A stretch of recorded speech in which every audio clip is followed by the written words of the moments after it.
നമസ്കാരം. കേരള ന്യൂസിലേക്ക് സ്വാഗതം. മലയാള സിനിമയിൽ നിന്നല്ല, ലോക സിനിമയിൽ തന്നെ അതിൻ്റെ വിജയത്തിന് ഏറ്റവും പ്രധാനപ്പെട്ട സംഭാവന നൽകുന്ന ആൾ ആരാണ് എന്ന് ചോദിച്ചാൽ PRO ആണ്. ഇത് ജനങ്ങളിലേക്ക് യഥാവിധത്തിൽ എത്തിക്കുക എന്നുള്ളതാണ് ഒരു PROയുടെ ചുമതല. അടുത്ത കാലത്ത് ഏറ്റവും ഫേമസ് ആയിട്ടുള്ള ഒരു PRO ആണ് നമ്മുടെ പ്രതീഷ് എന്ന് പറയുന്ന ആൾ. പ്രതീഷ് അനുഭവിച്ച ഒരു വ്യക്തിഹത്യയാണ് ഇന്ന് സാമൂഹിക മാധ്യമങ്ങൾ ചർച്ച ചെയ്യുന്നത്.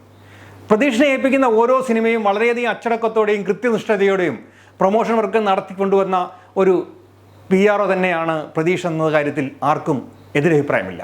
അതായത് മമ്മൂട്ടി കമ്പനിയുടെ അടുത്ത കാലത്തുണ്ടായ ഫിലിമുകൾക്കെല്ലാം തന്നെ PRO ആയിട്ടിരുന്നത് പ്രതീഷാണ്. ഇത്രയധികം ക്യാമറകൾ ഞാൻ ഒന്നിച്ചാദ്യമായി കാണുകയാണ് എന്ന് മമ്മൂട്ടി പോലും അന്ന് പറയുകയുണ്ടായി. കഴിഞ്ഞ ദിവസം പേട്ടറാബ് എന്ന സിനിമയുടെ പ്രൊമോഷനായി എത്തിയ ഹോളിവുഡ് ആക്ട്രസ്സായ സണ്ണി ലിയോൺ പോലും ഇത്രയധികം ക്യാമറ ഞാൻ ഒന്നിച്ചാദ്യമായി കാണുന്നുവെന്ന് പറയുകയുണ്ടായി. അതേപോലെയാണ് ആൾക്കാരിലേക്ക്, ജനങ്ങളിലേക്ക് ഈ സിനിമയെ എത്തിക്കാനായി ഈ പ്രതീഷ് എന്ന മനുഷ്യൻ കഷ്ടപ്പെടുന്നു.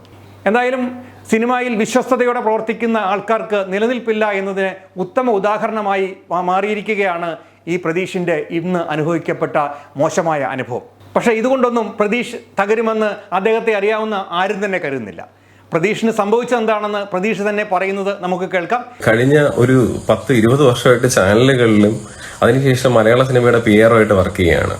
പവർ ഗ്രൂപ്പ് ഉണ്ടോ എന്നൊക്കെ പലരും നിങ്ങളുടെ ഒരു സംശയമായിട്ട് വന്നുകൊണ്ടിരിക്കുന്ന ഒരു സംഭവമാണ്. പക്ഷെ ആക്ച്വലി ഞാൻ വർക്ക് ചെയ്യുന്ന ഫീൽഡിൽ പവർ ഗ്രൂപ്പ് ഉണ്ട്. ഏറ്റവും വലിയ അത്യുത്തമമായിട്ടുള്ള ഒരു ഉദാഹരണം എന്ന് പറയുന്നത്, കഴിഞ്ഞ 2 ദിവസത്തിന് മുമ്പ് ഞാൻ ഒരു ഡയറക്ടർ കം പ്രൊഡ്യൂസറെ മീറ്റ് ചെയ്യുകയും എനിക്ക് അദ്ദേഹത്തിന്റെ പടം PR ചെയ്യണമെന്ന് പറഞ്ഞിട്ട് അഡ്വാൻസ് ഇടുകയും അദ്ദേഹം ബ്രോഷർ അടിച്ചു തരികയും ചെയ്തു. അതായത് ബാക്കി ആര് പേരിന്റെ പേരുണ്ടോന്ന് മാത്രം നോക്കിയതിനു ശേഷം ഞാനത് പ്രൊമോട്ട് ചെയ്യുകയും ചെയ്തു. അതിനുശേഷം പിറ്റേ ദിവസം ആ പേര് കാണുന്നില്ല. പിറ്റേ ദിവസം അത് വീണ്ടും കാണുന്നില്ല. അപ്പൊ പറഞ്ഞില്ല പ്രതീക്ഷ തന്നെയാണ് ചെയ്യുന്നതെന്ന് പുള്ളി വീണ്ടും പറയുന്ന ഒരു അവസ്ഥ വരികയാണ് ചെയ്യുന്നത്. ഇന്ന് വൈകുന്നേരം 7 മണിക്ക് വീണ്ടും പുള്ളി എനിക്ക് അയക്കുകയാണ് ആ ബ്രോഷർ. അതിൽ വീണ്ടും എന്റെ പേരില്ല.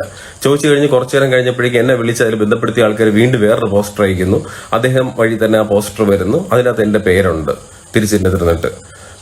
ഞാൻ 7ാം ക്ലാസ്സിൽ നമ്മുടെ കല്യാണത്തിന്റെ ഈ ക്യാമറയുടെ ലൈറ്റൊക്കെ പിടിച്ച് അങ്ങനെ എന്റെ വീട്ടുകാരെ ബുദ്ധിമുട്ടിക്കാതെ ഇത് തുടങ്ങിയതാണ്. ഇപ്പൊ പല പൊസിഷനിലിരുന്ന് അവതാരകനായിട്ടും ആക്ടറായിട്ടും ആങ്കറായിട്ടും ഒക്കെ തന്നെ ഇതൊന്നും ആരുടെടുത്തൊന്നും കാണിക്കാൻ വേണ്ടി വന്നിട്ടില്ല. പക്ഷെ ഏറ്റവും വലിയ ബുദ്ധിമുട്ടുകളാണ് നേരിട്ട് കൊണ്ടിരിക്കുന്നത്.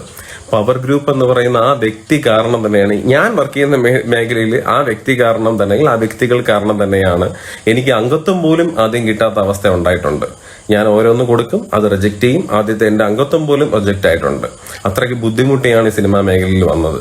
അപ്പൊ എല്ലാവരും എന്നോട് ചോദിക്കും, ചേട്ടാ എങ്ങനെ PRO ആവാം എന്നുള്ള സംഭവത്തിനകത്തിട്ട് അത്രയ്ക്ക് കഷ്ടപ്പാടാണ് ഈ മേഖലയിൽ. പിന്നെ വേറൊരു കാര്യം എന്ന് പറഞ്ഞാൽ, അതിനകത്ത് ആരെടുത്തെങ്കിലും നമ്മൾ എന്തെങ്കിലും സംഭവങ്ങൾ വേറെ ആർക്കെങ്കിലും വർക്ക് കിട്ടിയിട്ടില്ലെന്നുണ്ടെങ്കിൽ മാർക്കറ്റിംഗിന്റെ ആൾക്കാർ പോലും തിരിച്ച് സ്വാധീനം എന്നുള്ള വാക്ക് ഉൾപ്പെടുത്തി, അതായത് നല്ല രീതിയിൽ പറഞ്ഞൊരു സ്വാധീനം എന്നുള്ളൊരു വാക്ക് ഉൾപ്പെടുത്തി അതുപോലും രീതിയിൽ സ്ത്രീകൾക്കെതിരെ എന്നുള്ള രീതിയിൽ തന്റെ കമ്പനിയിൽ ഞാനിതുവരെ സംസാരിക്കാത്ത സ്ത്രീകളെ കൊണ്ടുപോലും എനിക്കെതിരെ കംപ്ലൈന്റ് കൊടുത്തിട്ടുണ്ട്.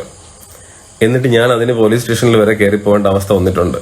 എത്രമാത്രം ദ്രോഹങ്ങൾ ചെയ്യാൻ വേണ്ടി പറ്റും അത്രമാത്രം ദ്രോഹങ്ങൾ ചെയ്തിട്ടുണ്ട് തിരിച്ചിട്ട് തന്നിട്ട്. പിന്നെ എനിക്ക് കിട്ടുന്ന വർക്കുകൾ അതിനെ തട്ടിപ്പറിക്കാൻ വേണ്ടി വേറെ സ്ത്രീകളുടെ ഇതിനകത്ത് ഉപയോഗിച്ചിട്ട് ബാക്കിയുള്ള അവർക്ക് വേണം എന്നുള്ള രീതിയിൽ, എന്തിന് ഇവരുടെ ഈ സംഭവങ്ങൾ എന്നുള്ള രീതിയിൽ വെച്ചിട്ട് അവരെ കൊണ്ടും ഇത് ചെയ്യിപ്പിക്കുന്നുണ്ട്. ഞാൻ വേണമെങ്കിൽ മാറിത്തരാം. നാളെ സ്ത്രീകളും അതുപോലെ തന്നെ ഇങ്ങനെയുള്ള ഈ പവർ ഗ്രൂപ്പ് മാത്രം വർക്ക് ചെയ്താൽ മതി. എനിക്ക് PRO ചെയ്തില്ലെങ്കിലും കുഴപ്പമില്ല, ഞാൻ ജീവിച്ചോളാം, കഞ്ഞി കുടിച്ച് ജീവിച്ചോളാം.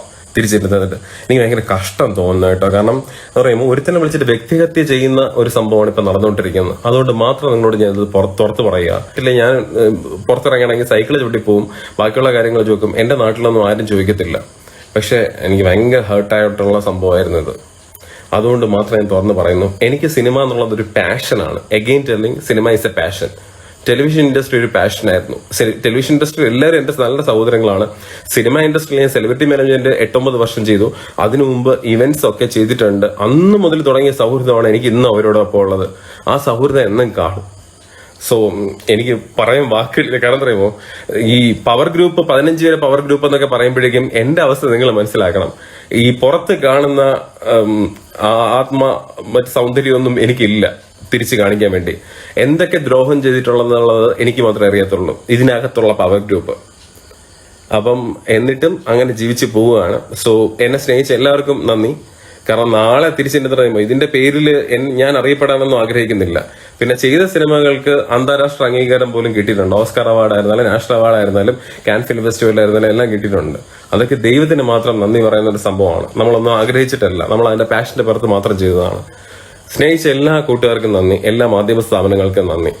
ഇതാണ് ഒരു മനുഷ്യൻ അനുഭവിക്കുന്ന ഏറ്റവും വലിയ ബുദ്ധിമുട്ട്. ഞാനിത് ലീഗലി പോവും, എനിക്കിത് പിടിച്ചിരിക്കണം താല്പര്യമില്ല. ലീഗൽ പോയിട്ട് ജോലി നിർത്തിയിട്ട് വേറെ വല്ല ജോലി, ഏത് ജോലിയാണെങ്കിലും അന്തസ്സോടെ ഞാൻ ആ ജോലി ഞാൻ ചെയ്യും. അല്ലെങ്കിൽ ദൈവമായിട്ട് തന്നെ ഒരു വിളി വരും. അങ്ങനെ ഞാൻ വീണ്ടും അവതരണ മേഖലയിലേക്ക് വർഷങ്ങൾക്ക് ശേഷം തിരിച്ചെത്തിയത് എനിക്ക് ദൈവമായിട്ട് എന്നെ ഒരാൾ വിളിച്ചു. ഞാൻ ഒരു ഹോട്ടലിന്റെ ലിഫ്റ്റിൽ വെച്ചിട്ട് മുന്നോട്ട് പോകുന്ന സമയത്ത് ഒരാൾ ചോദിച്ചു, താങ്കൾ എവിടെ പോകുന്നു, ഇപ്പോൾ എന്ത് ചെയ്യുന്നു? ഞാൻ പറഞ്ഞു, നേരത്തെ വർക്ക് ചെയ്ത മാധ്യമ സ്ഥാപനത്തിൽ നിന്നുള്ള ഫിക്സഡ് ജോലി ഞാൻ വിട്ടു. ഇപ്പൊ ഈ ചെറിയ എന്തെങ്കിലും സംഭവങ്ങളിലേക്ക്, അല്ലാതെ പ്രൊഡ്യൂസറായിട്ട് അങ്ങനെയുള്ള സംഭവങ്ങളിലേക്കാണ് പോകുന്നത്. താങ്കൾ ഇന്ന് ഈ ഹോട്ടലിൽ കാണുമോ? ഞാൻ പറഞ്ഞു, കാണും. എങ്കിൽ ഞാനും എന്റെ നായികയും നിങ്ങളുടെ മുന്നിൽ പ്രത്യക്ഷപ്പെടുന്നതായിരിക്കും ഒരു ഇന്റർവ്യൂവിന്. നമുക്ക് ഒരുമിച്ച് ഒരു ഇന്റർവ്യൂ ചെയ്യാം.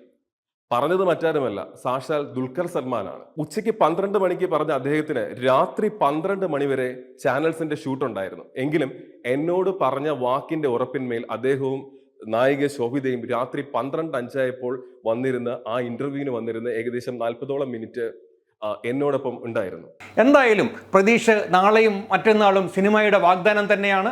അങ്ങനെയുള്ളൊരു വാഗ്ദാനം ഒരിക്കലും മലയാള സിനിമയിൽ നിന്ന് മാറ്റി നിർത്തപ്പെടുകയില്ല എന്ന അടിയുറച്ച വിശ്വാസം കേരളീയം ന്യൂസിനുണ്ട്. അതുകൊണ്ട് തന്നെയാണ് ഞങ്ങൾ ഈ വാർത്ത നിങ്ങളിലേക്ക് എത്തിക്കുന്നത്. നന്ദി, നമസ്കാരം.